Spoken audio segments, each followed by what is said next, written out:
कार्य करियठा तोरा बाप के नौकर है इतना देर से बैठ के अगोरतानी मुंह धोके नहीं खेल कार्य सर कुकुर खरबसाताटे तो के लाज शरम नहीं खे दिन दहाड़े दिनों में ते कुकरम करत अड़े भौजाई हो तो भौजाई कर माई बने की कोशिश मत कर। अब पानी 100 से पार जाता और सरौ के पास जाओ तो बोटी बोटी काट डाला।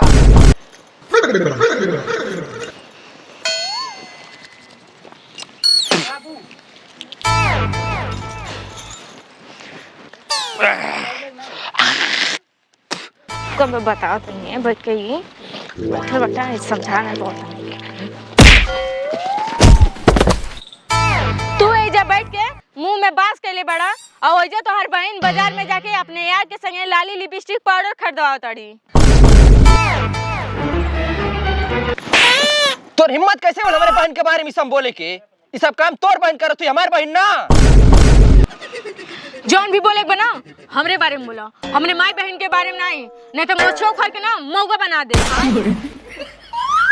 ओहो ते तो ऐसा बोलत बाड़े जैसे तोर घर खानदान दूध के धोवल बा ना बटले बा तोरा घर खानदान लेखा का कि जाके नारी पोखरम ना हइले बा। देख अब तो ढेर बोलत बाटे। हां तो तोरा मुंह में फेंकोल लगल बा।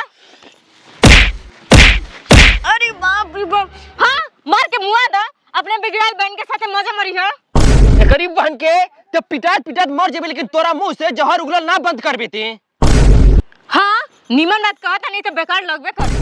तार बिगड़ाल बहन जाके बाजार में तमाशा खइले बिया तो ठीक लगाता। अच्छा तो ई बता ई बात तुसे कवन कहला सा?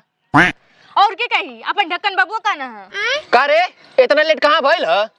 ए जी एजे कुछ मत बोली एजे लोग देखी तो का कही घर में लेके चली घर में पूछो चल। अच्छा ही बता ते इतना देर से कहाँ रहले? भैया उ तनी हमरे सहेली कजली के बर्थडे रहल ओही में चल गई तनिका लेट हो गईला। देखले हम कहली ना हमार बहन कोनो गलत सलत काम ना कर सकेले। अच्छा जे हमसे कहले बा झूठ बोली यानी वो हमार झूठ कसम खाई। रुकी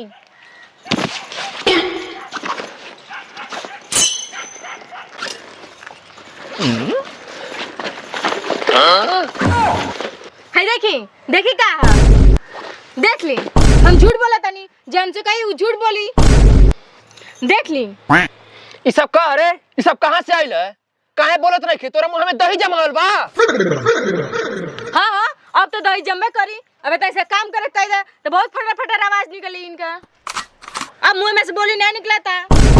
भैया उ तनिका हमरा से गलती हो गईला हमके माफ कर दे आगे से ई सब ना होई। गलती हो गई तो से गलती हो गई है? अरे सुन काल से कर सब पढ़ाई लिखाई सब कुछ बंद कर और घर के जितना काम बा सब ये करी। अरे हम तो ई कहता नहीं कि आन्हर बानर लंगड़ा लूड़ा काना कोतर चाहे जोने से बियाह करके हटाई इनके जल्दी से। हाँ हाँ ते ठीक कहता रे अभी जाके हम खोजता नहीं तो मरिए पूरा घर के नाक कटा के धर दी हैं।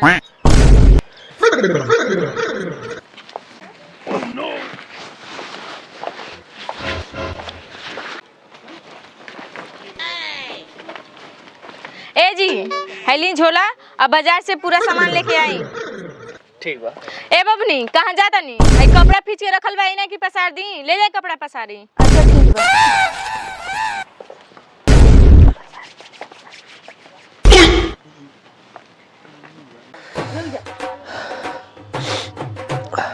ला है झोरा ला।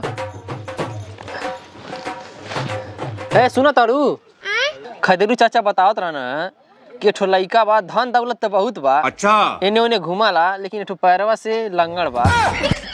अरे ना जी ऐसन मत करी गांव जवार के लोग देखी तो का कही कि ओकर बाप माई नहीं बाड़ा तो कहीं ले जाके भटिया देना सन।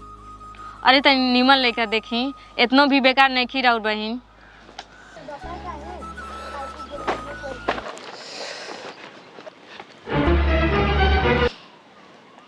हई देखा कनी छिनरो के कपड़ा पसार दो लेकिन कपड़ा ना पसलिन का जानी कहाँ चल गनी आवे आज छोड़ब ना इनके।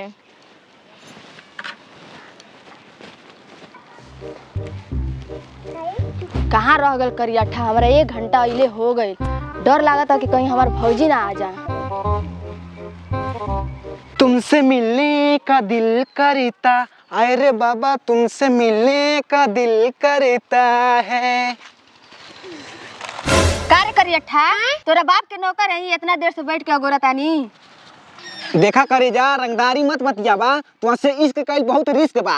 अपन जान जोखिम डाल के मिले आइल बानी, एगो चुम्मा दे दा। मुंह धोके नहीं खेल कारे सर कुकुर खरबसाता टे। हे धोले नहीं बानी, राखी से मल मल के। अच्छा ये सब छोड़, तोरा के बहुत जरूरी बात करे खातिर बोलौले बानी। अरे ये तो बहुत खुशी की बात हो, अपने बिहावा में मुर्गा बनैबी का? अरे लेग पीसी हम तो खींच खींच खाइबो। अच्छा हाई ला तोरे खातिर टच मोबाइल लेके आइल बानी, ला वीडियो कॉल रात भर बतियावे जाई ठीक बा? ठीक बा ठीक बा। हाँ। देखते 3 बजे नहर पे आ जाइए, उधर से भाग चलेंगे।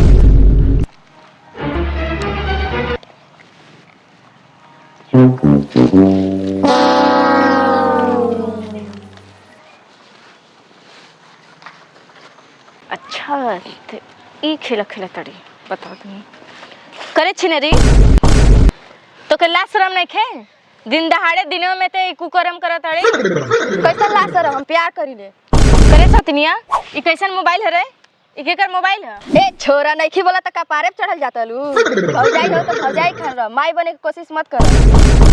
चल सतनिया आज तोरे भैया से कह के तोके मार ना खियोली त हम ओ छियतरी ना खेला खेली हैं। कहाँ गइल बड़ा सन? अभी तक कोई नहीं कुलने।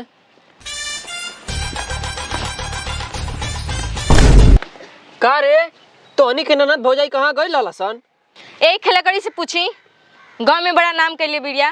तू बड़ा दूध के धोवल बाड़ू, भैया काम पे जाते नैयर के भाई के बोला ले। अरे बाप हो बाप, हेकर खेलकड़ी के देखा देखा तानी जी अपन बात छुपाए खातिर हमरा पे कैसे इल्जाम लगावतिया। देखा सन बात के गोल गोल मत घुमावा, जौन कहे के बाद साफ साफ कहा सन। हम बताएं तो एक बीता हॉल जाई, ए खेलकड़ी से पूछा। अब पानी सर से पार जाता और सरौ के पास जाओ तो बोटी बोटी काट डारा। आहा अपन बाछी बनहाते नहीं के दूसरे के बाछा पे लाछन लगाओ। ठीक कह तड़ी, हमके माठा नियन मह देले बिया, करे तो सुधर भी ना। ए जी छोड़ दी, मरले पिटले से ना सुधरी लबरी। का करी एकरे चक्कर में झाड़ खा के मर जाई। देखा तनी एकर जबान कैसन कच कच चलता। देखा तनी के 4-5 दिन में बियाह गवन के खत्म लीला कर देतानी। हम बिया हुआ ना करो। देखा तड़ी कैसन मन बड़ाई करती आई। ए जी चली अंदर चली जा दी, कैसे करिए नहीं देखा तनी कैसे ना करेली।